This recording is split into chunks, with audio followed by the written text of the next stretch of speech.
समारोपितवाम भागम पाणो सायक चारुचपम नमामि रामं रघुवंशनाथम। आइए भजन रही राम केवट संवाद। अब कुछ नाथ न चाहिए मोरा, दीन दयाल अनुग्रह तोरा। हमके दई के खेवाई बदनाम ना करी।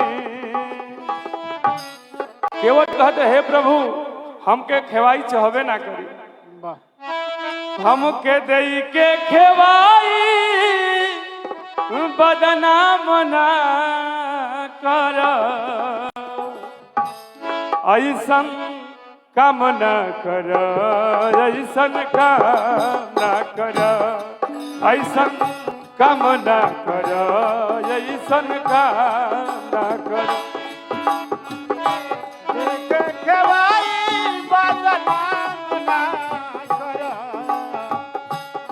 हमके देखे खेवाई बदनाम ना कर, ऐसन काम ना कर, ऐसन काम ना कर, ऐसन काम ना कर।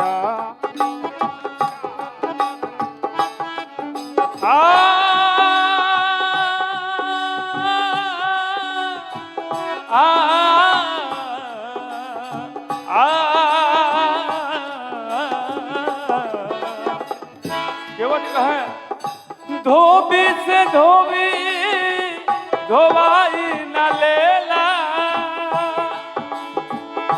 माझी से माझी खेवा न लेला। धोबी से धोबी धोवाई न लेला, माझी से माझी खेवाई न लेला। नाथ जन पढ़ के नाथ अनपढ़ के भगती के दान करे। ऐसन काम न करे, ऐसन काम न करे, ऐसन काम न करे, ऐसन काम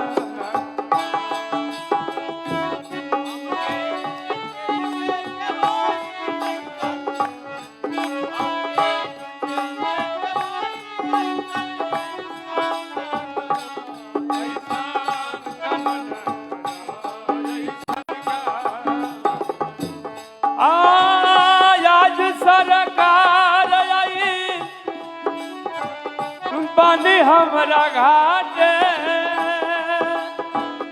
हमहू के रौरी घाटे वही के बात।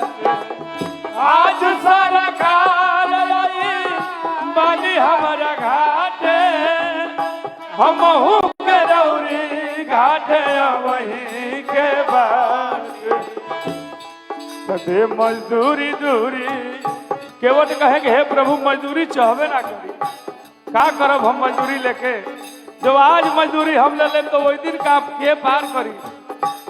दे मजदूरी दूरी हमसे सुख धाम ना करे। ऐसन काम ना करे, ऐसन काम ना करे, ऐसन काम ना करे, ऐसन काम ना करे।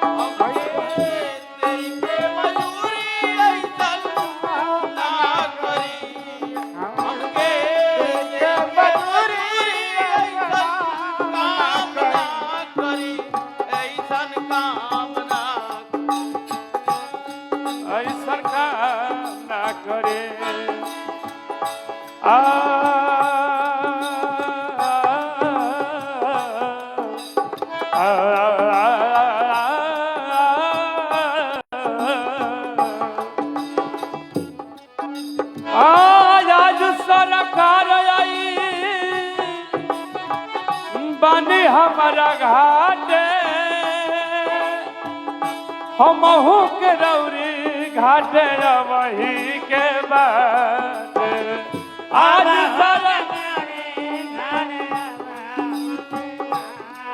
आज आज सरकार आई बनी हमारा घाटे हमहू के रौरी घाटे वही के बात जात पात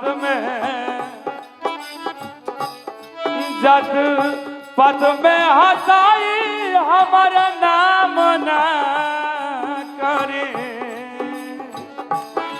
जात पात में हंसाई हमार नाम ना करे ऐसा काम ना करे ऐसा काम ना करे ऐसा काम ना करे ऐसा काम ना करे और काम ना करो और काम ना करो हमके दई के खेवाई बादना ना करो हमके दई के खेवाई बादना ना करो जय के खेवाई बादना ना करो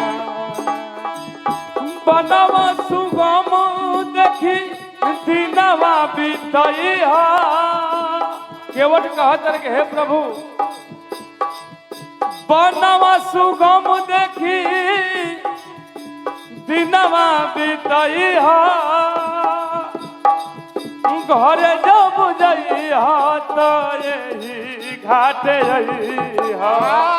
घरे जब जई तो यही घाटे घरे जब जई तो यही घाटे नाथयन पढ़ के नाथ अनपढ़ के भक्ति के दाम ना करे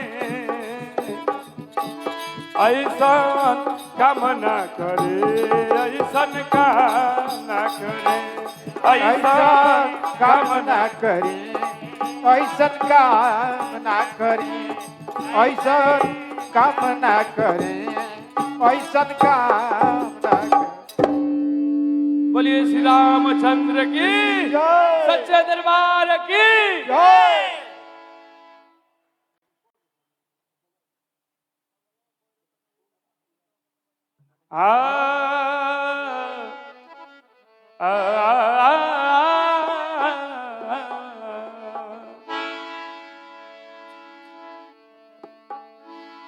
श्री गुरु चरण सरोज रजा निज मन मुकुरा सुधा मरनौ रघुबर विमल जसु जो दायकु फल बुद्धिहीन तनु जानि के सुमिरो पवन कुमार बल बुद्धि विद्या देहु मोहि हरहु कलेश विकार।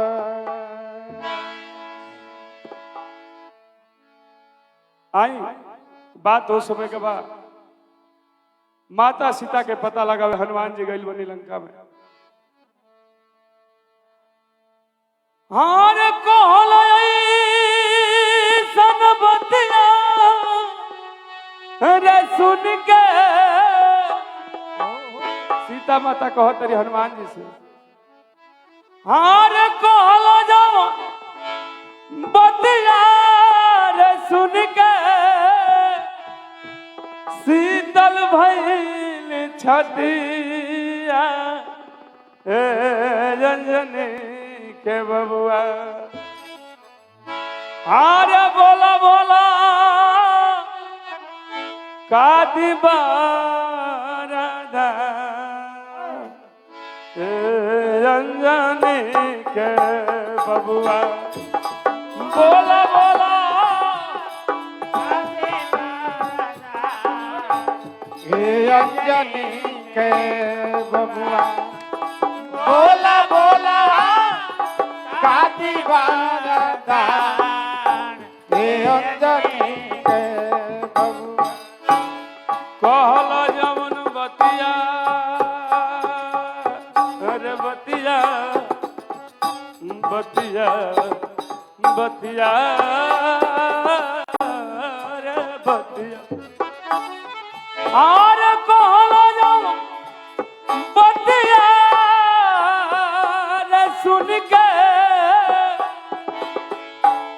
शीतल भइल छटिया रंजनी के बबुआ बोला बोला कादी बारदा हे रंजनी के बबुआ बोला बोला कादी बारदा हे अंजनी के बबुआ बोला बोला काटी बारदान हे अंजनी के बबुआ राष्ट्र सिद्धि नवा निधि के दाता राष्ट्र सिद्धि नवा निधि के दाता असमारा दिहा लिहा जनकी जी माता जानकी माता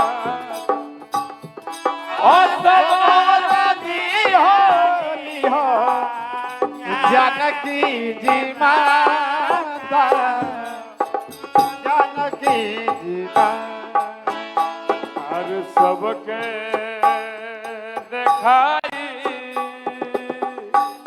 रे देहला हर सबके देखाई रे दिहला अपना वखतिया रंजनी के बबुआ बोला बोला कादी बारदा रंजनी के बबुआ बोला बोला कादी बारदा हे अंजनी के बबुआ बोला बोला काली बारदा हे अंजनी के बबुआ कादी बारदा रंजनी के बबुआ बोला बोला कादी बारदा रंजनी के बबुआ बोला बोला काली बारदा हे अंजनी के बबुआ राष्ट्र सिद्धि नवा निधि के दाता राष्ट्र सिद्धि नवा निधि के दाता आयुष्मान दिहा लिहा जानकी जी माता जानकी जी माता हो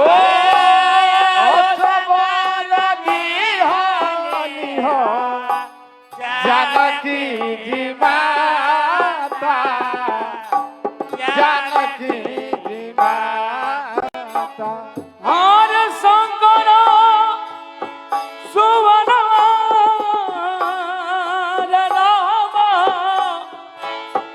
हर बीरबा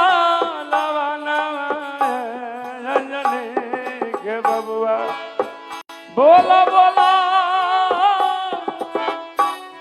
कादी बारदा रंजनी के बोला बोला कादी बारदा हे अंजनी के बबुआ बोला बोला कादी बारदा कहला जवन बतिया कहला जवन बतिया कहला जवन बतिया हार कहला जवन बतिया हो सुन के हार शीतल भइल छतिया रंजनी के बाबू बोला बोला काली बारा रंजनी के बाबू बोला बोला काली बारा रंजनी के बाबू श्री रामचंद्र की बहुत सुंदर। श्री दीपक पांडे और साथी कलाकार बलिया से पधारे हैं। उत्तर प्रदेश के पूरब का जिला है और अभी सुंदर पूर्वी विधा में आपने ये जो लोक गायकी करी है, जी सर, मिट्टी की सुगंध उसमें है। अद्भुत, बहुत आनंद आ रहा है। आपकी प्रस्तुति होती रहे और अपने दर्शकों को बताते चलें कि श्री दीपक पांडे और साथी कलाकारों की प्रस्तुतियों के बाद हम जुड़ेंगे श्री यशलोक यादव और साथी कलाकारों के साथ, जो कि लखनऊ से पधारे हैं। उनका भी कार्यक्रम आप सबके पश्चात होगा। अगली प्रस्तुति हमारे दर्शक एक बार तालियां बजा दें दीपक पांडे और साथी कलाकारों के लिए।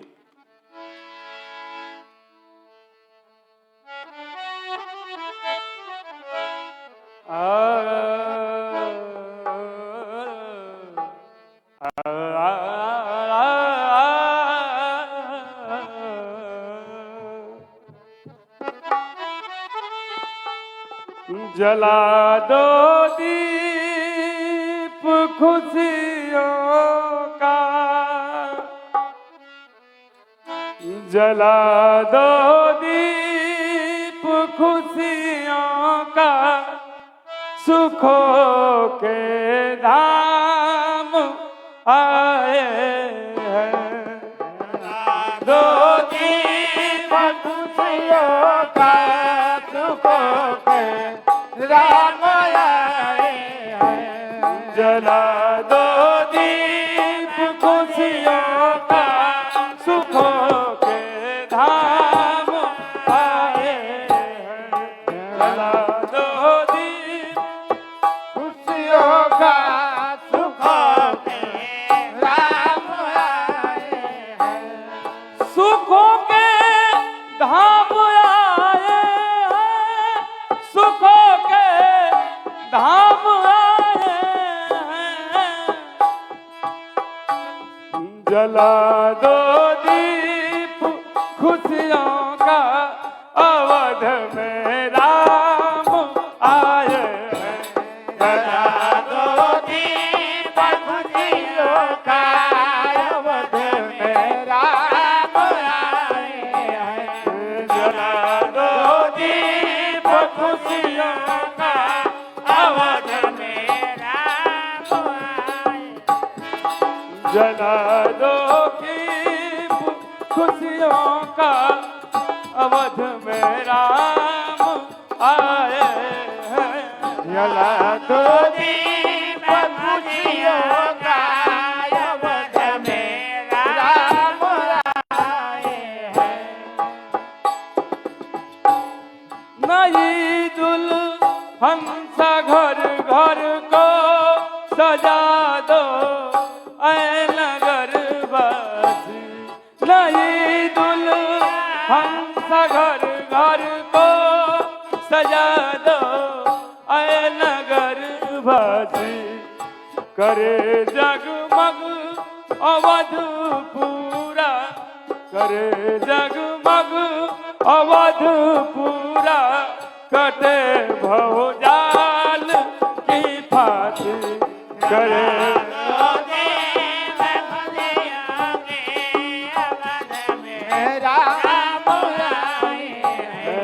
घरे अनमोल ले करके, सुखों के धाम आए हैं। घरे अनमोल ले करके, मेरे प्रभु राम आए हैं। जला दो दीप खुशियों के, अवध में राम आए। बरस से हम सभी वंचित, बरस छो दह बिताए हैं। दरस से हम सभी वंचित बरस दह बिताए हैं। जगा है भाग्य हम सबका,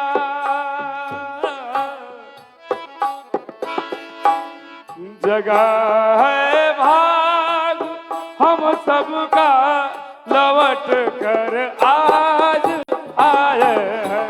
जला दो दीप खुशियों का, अवध में राम आए हैं। जला दो दीप खुशियों का, अवध में राम आए। लखन सम जानकी माता, धुरंधर भालू और बंदर। लखन सम माता, धुरंधर भालू और बंदर।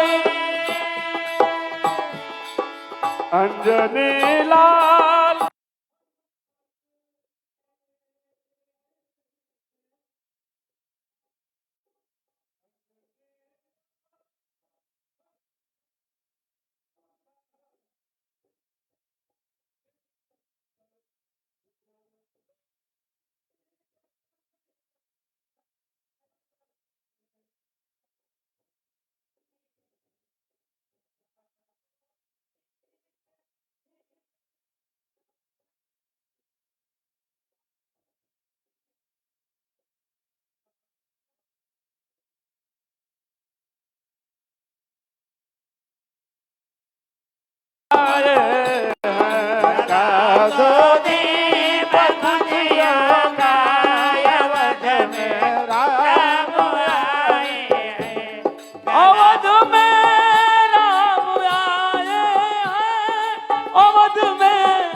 राम आए हैं।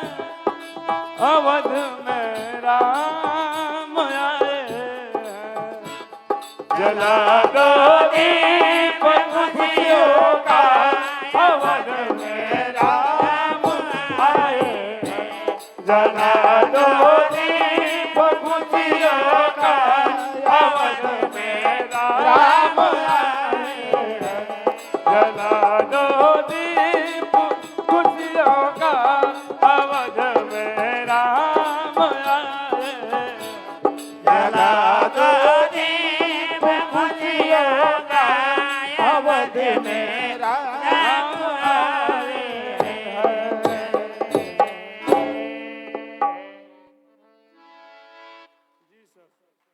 बहुत सुंदर सुंदर गायन श्री दीपक पांडे और साथी कलाकारों के द्वारा। और हमारे मंच पर विराजमान हो रहे हैं गुरुकुल महाविद्यालय से आदरणीय आचार्य जी।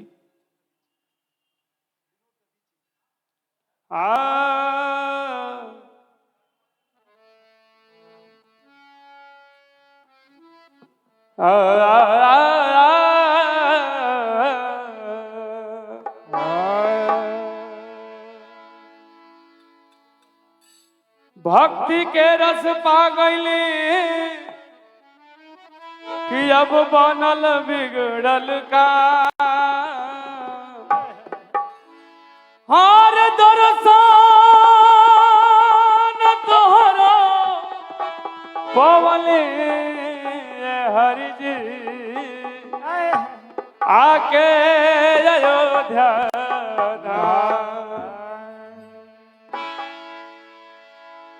हार लागल शक्ति बनवा बाटे। हार डरना लगाव हनुमत धाव धाव। प्रभु श्री राम कहतनी कि हनुमान जी कहाँ गइल? लखन जी के शक्ति बाण लागल बा। हार लागल शक्ति बनवा बाटे, देर ना लगाव हनुमत धाव धाव। हर जाई के संजीवनी बूटी लाव हनुमत धाव धाव जाई के संजीवनी बूटी हनुमत धाव धाव जाई के संजीवनी बूटी लाव हनुमत धाव लागल शक्ति बनवा बनवा रे बनवा हार लागल शक्ति बनवा हो बाटे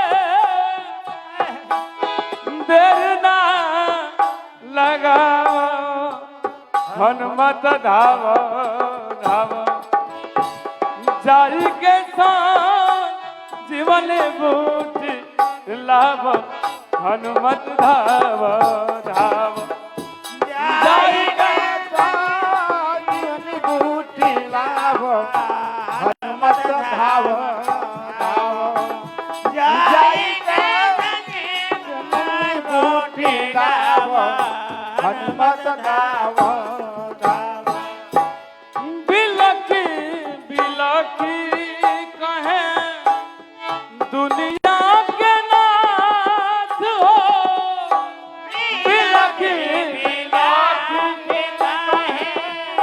दुनिया के नाथ ओ बिलखी बिलखी बिलखी बिलखी बिलखी बिलखी कहे दुनिया के नाथ हो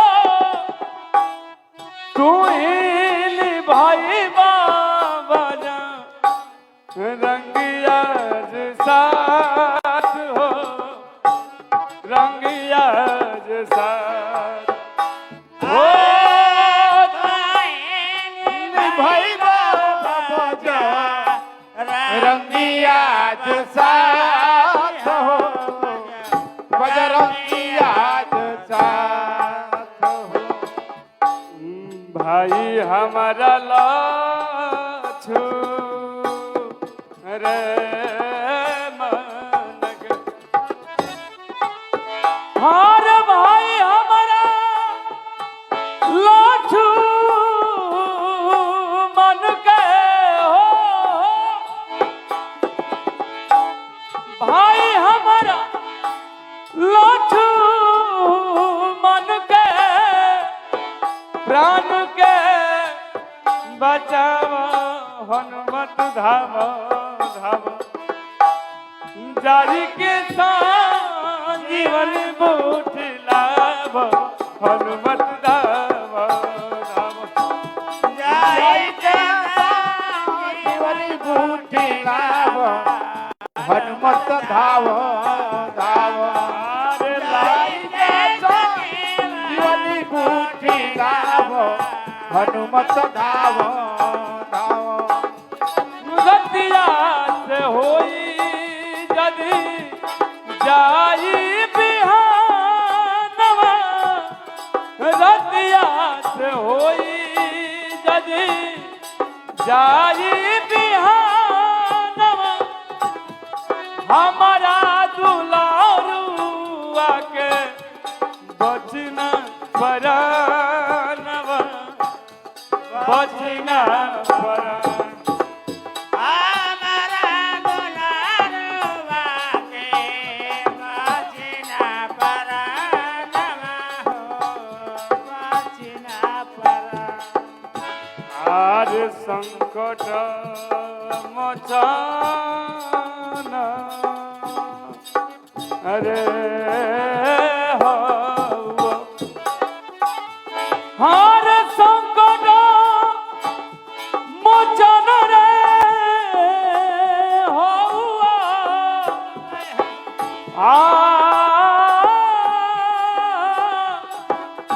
आर दुखवा हटाव हनुमत धाव धाव जाई के साथ संजीवनी बूटी लाभ हनुमत धाव धाव जाई के संजीवनी बूटी लाभ हनुमत धाव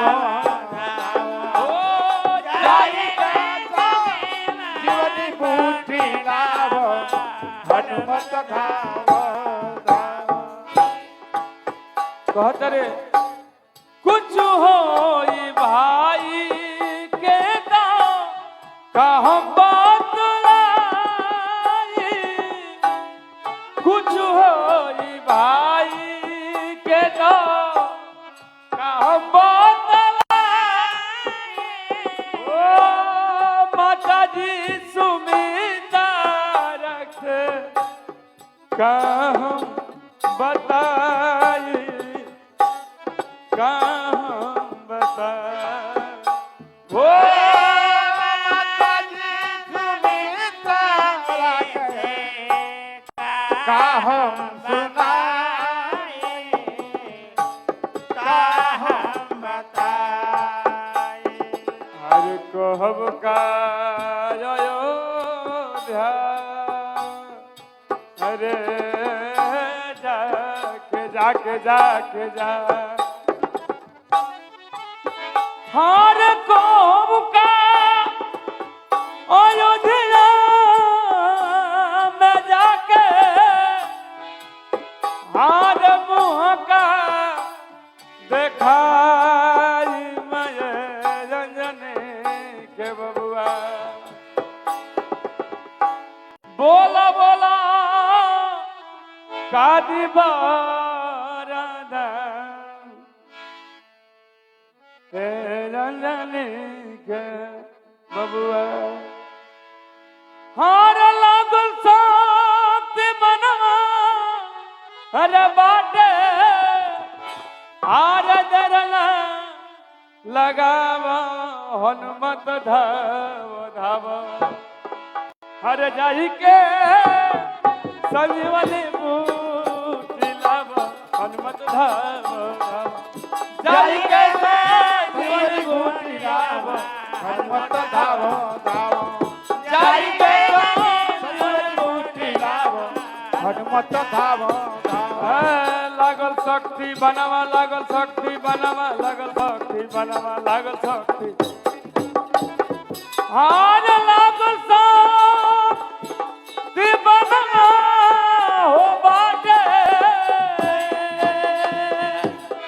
हार दरिना लगाव हनुमत धाव धाव जाय के जीवन बूटी लाभ हनुमत धाव धाव जाय के जीवन बूटी लाभ हनुमत धाव धाव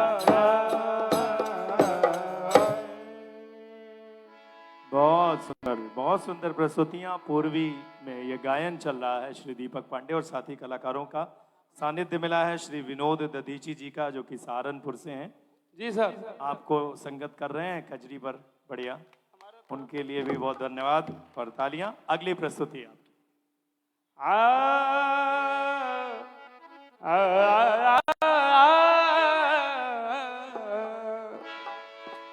केहू तन से दुखी केहू मन से दुखी केहू धन बिना रहे उदास थोड़ा थोड़ा सब दुखी सुखी राम के दास। बोलिए प्रभु रामचंद्र की जय, सीता मैया की जय, पवन सुत हनुमान की जय। बड़ाई हरि जी हो बड़ाई हरि जी। प्रभु श्री रामचंद्र जी के कितना हम बड़ाई करें। बड़ाई हरि जी हो बड़ाई हरि जी। हरऊ कितना ले करी हम बड़ाई हरि जी राउर केतनाल करी हम बड़ाई हरि जी राउर केतनाल करी हम बड़ाई हरि जी आ बड़ाई हरि जी हो बड़ाई हरि जी राउर केतनाल करी हम बड़ाई हरि जी राउर केतनाल करी हम बड़ाई हरि जी राउर केतनाल करी हम बड़ाई हरि जी आ नारी अहिल्या के तरनी शराब से धन्य हो गईली बुरौरी परताप से हो गईली बुरौरी परताप से ओ नारी हो गईली बुरौरी परताप से ओ नारी अहिल्या के तरनी शराब से धन्य हो गईली बुरौरी परताप से धन्य हो गईली बुरौरी परताप से धन्य हो गईली बुरौरी परताप से दिहनि चरणन के दिहनि चरणन के धूलिया चढ़ाई हरि जी श्री रामचंद्र जी के जब चरण अहिल्या पे पड़ल तो पत्थर के नारी हो गईली दिहनि चरणन के धूलिया चढ़ाई हरि जी राउर केतनाल करी हम बड़ाई हरि जी राउर केतनाल करी हम बड़ाई हरि जी हो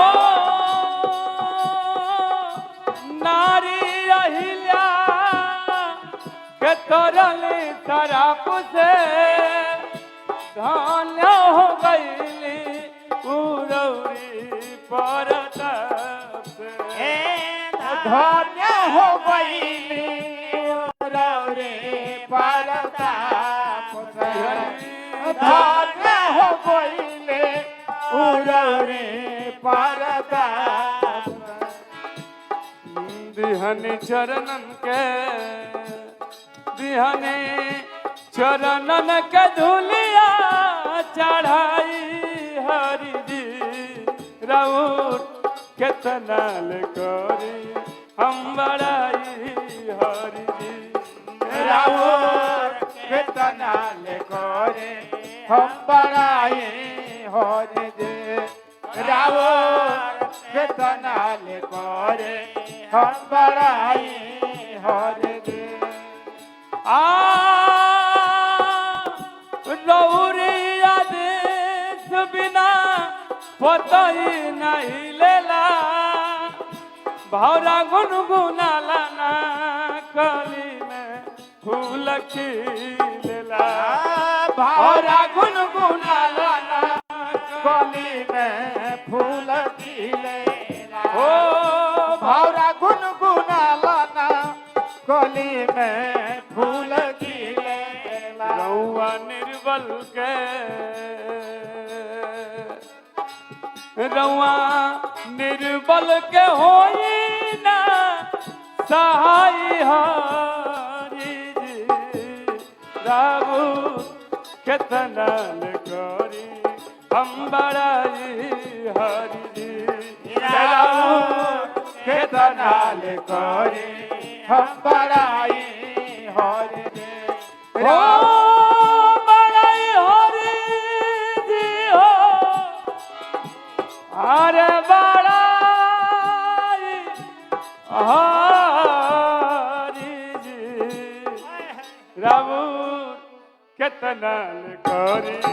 हम बड़ाई हरि जी राउर केतनाल करी हम बड़ाई हरि जी पांडे दीपक पर दया बरसाई सुनली पुकार हरि जी जल्दी चलिया सुनली पुकार प्रभु जी तेरी लगाए भगतन पे नेहा भगतन पे अपन बरसाई हरि जी राउर केतनाल करी हम बड़ाई हरि जी राउर केतनाल करी हम बड़ाई हरि जी राउर केतनाल करी हम बड़ाई हरि जी राउर कितना ले करी हम बड़ाई बाबूजी हरि जी हमारे। हाँ हाँ हरी जी गा रहे थे, बाबूजी मैं आपको कह रहा हूँ। तो बहुत ही सुंदर गायन, और मैं चाह रहा हूँ थोड़ा सा आपको विश्राम दूं और आपके ही मंच पर इस प्रांगण में जहां हम ये कार्यक्रम कर रहे हैं, साहित्य संस्कृति मंच जहां हमने सजाया है, जी सर। गुरुकुल महाविद्यालय के गुरुजी श्री विनोद ददीची जी आपके ही मंच पर हैं। मैं चाह रहा हूँ एक गायन उनका भी हो जाए आपके एकदम हो साथ। जाए सर। तो मैं आमंत्रित करता हूं आप सबकी तालियों के साथ, और इसके पश्चात श्री जयंत दुबे जी और श्री ओम मिश्रा जी भी तैयार बैठेंगे। आप बैठे रहिए पांडे जी, आप बैठिए, आपका गवाएंगे हम अभी। एक गुरु जी का हो जाए, आपको थोड़ा सा रेस्ट दे रहे हैं। और जयंत दुबे और ओम मिश्रा जो कि यहाँ के छात्र हैं गुरुकुल महाविद्यालय के, अगली प्रस्तुति उनकी, एक प्रस्तुति उनकी भी होगी। और उसके बाद हम बढ़ेंगे लखनऊ के आए हुए कलाकारों की तरफ, जहां हमारे बीच आ रहे हैं यशलोक यादव जी और श्रीमानी दुबे जी, गायिका हैं। आप दोनों और उनके साथी कलाकारों के साथ प्रस्तुतियां होंगी। फिलहाल एक बार जोरदार ताली बजाइए विनोद ददीची जी के लिए, सहारनपुर से।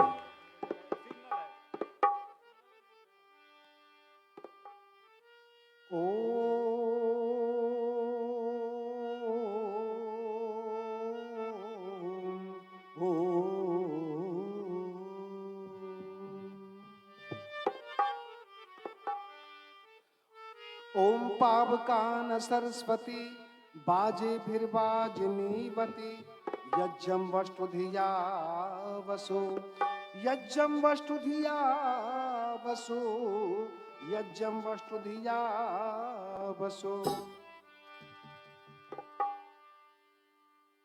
रामोत्सव के साहित्य संस्कृति मंच के माध्यम से संत कबीर अकादमी संस्कृत विभाग उत्तर प्रदेश पर्यटन विभाग के सौजन्य से ये बड़ा सुंदर कार्यक्रम रामोत्सव का कार्यक्रम हो रहा है।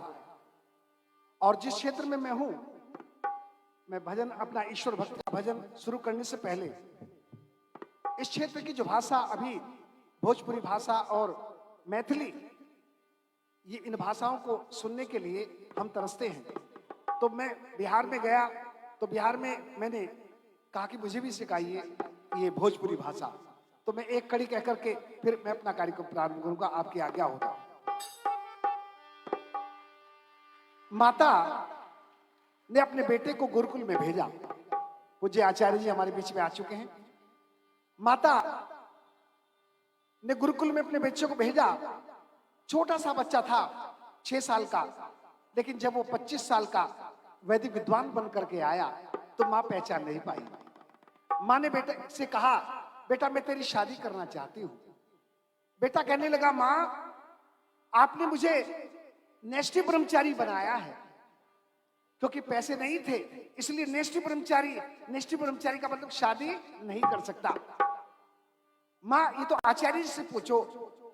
तो आचार्य मां आचार्य के पास जाती है और मां कहती है कि बेटा, कि माता ठीक है तुम चिंता ना करो, तुम इसकी शादी कर दो। तो नई दवीली दुल्हन घर में आ जाती है और बच्चा जो बालक है विद्वान, वो अपनी माता के सेवा करना भूल जाता, अपने गुरु के पास भी जाना भूल जाता है। तो मां उसे याद दिलाती है। आइए भोजपुरी भाषा में कैसा भाव ये प्रकट है। अरे माता पिता गुरु जी के, अरे माता पिता गुरु जी के, बबुआ तू बचनिया काहे भूल गईला ना। माता पिता गुरु जी के, माता पिता गुरु जी के, बबुआ तू बचनिया काहे भूल गईला ना, 4 दिन के तोर जबनिया काहे भूल गईला ना, 4 दिन के तोर जबनिया काहे भूल गईला ना।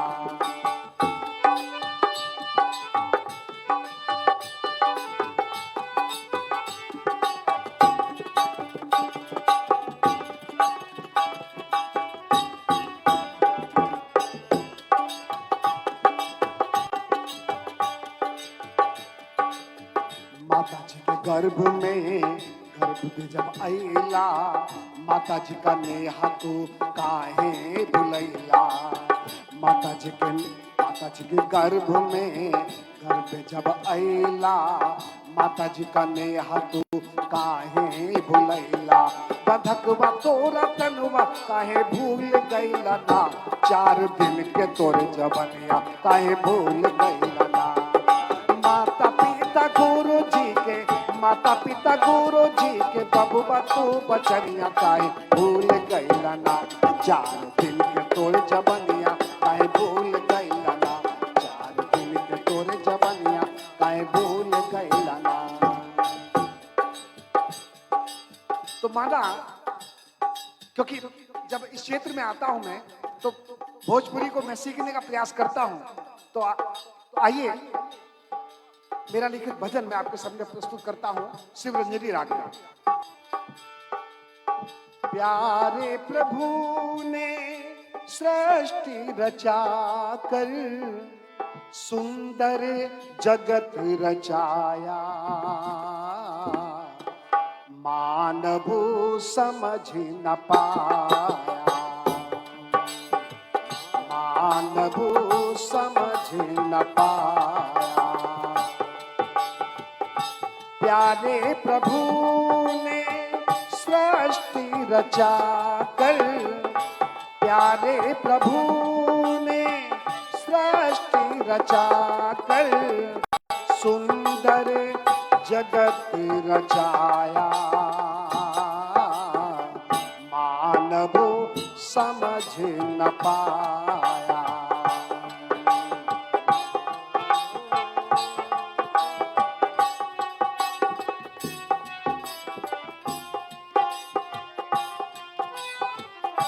बहुत अच्छा।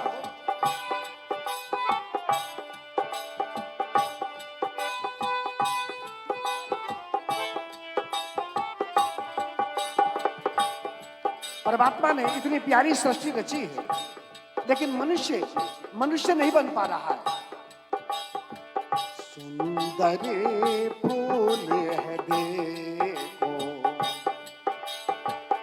मंद मंद मुस्काए, सुंदर फूल है देखो,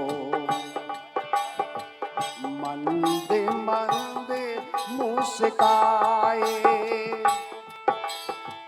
सूरज डूबा रात हुई फिर फूल बंद हो जाए, भबुरा समझ न पाए हो,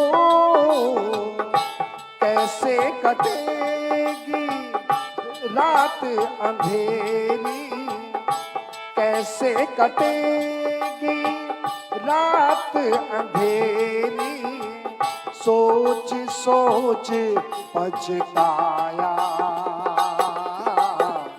भबुरा समझ न पाया। प्यारे प्रभु ने सृष्टि रचा कर सुंदर जगत रचाया, मानव समझ न पाया।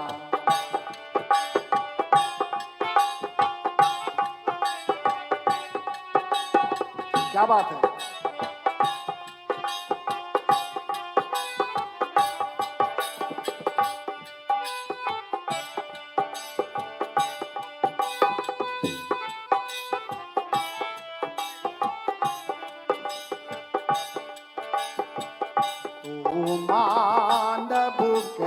कहलाया, मन तेरा भरमाए, तो मानव कहलाया, मन तेरा भरमाए। देखी के जग की चमक दमक को मन तेरा ललचाए, विषयों में समय लगाए हो,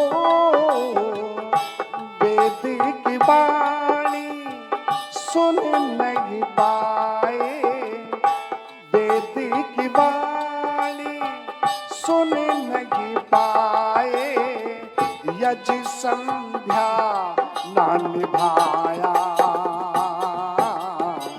मानव समझ न पाया।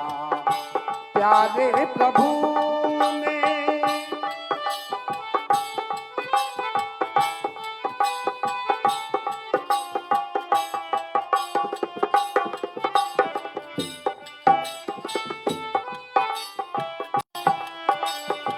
और अंतिम कड़ी में मनुष्य का लक्ष्य क्या है? वेद कहता है कि मनुष्य को मुक्ति का मार्ग मिलना है, लेकिन उसके और किसी का ध्यान नहीं है। तो कवि ने बड़ी सुंदर बात कही, सोच समझ